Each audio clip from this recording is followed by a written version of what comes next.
Operation Sundarban. Major Saim Sadat. Oh, what a wonderful experience.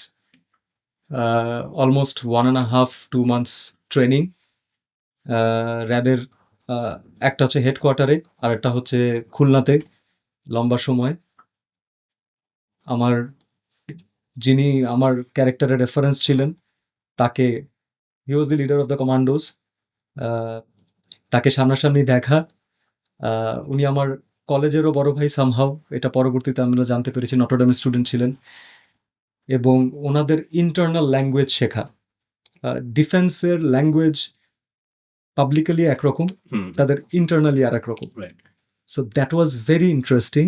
এবং how are defence officer things, that was more important. আমি কি play করছি তার থেকেও বড় কথা হচ্ছে আমার মাইন্ডে নেক্সট চাল কি আছে। আমি জানি যে এটা ফেল করলে কি হবে। আমি কখন আমার জুনিয়রদেরকে মোটিভেট করব, কখন আমার টিমের আমাকে বেশি দরকার, কখন আমার ফ্রন্ট থেকে ফেস করে বাকিদের জন্য এক্সাম্পল সেট করা দরকার, এই সব কিছু শিখেছি আমি ওই ক্যারেক্টারের কাছ থেকে। He was a fantastic person. I respect him, I love him.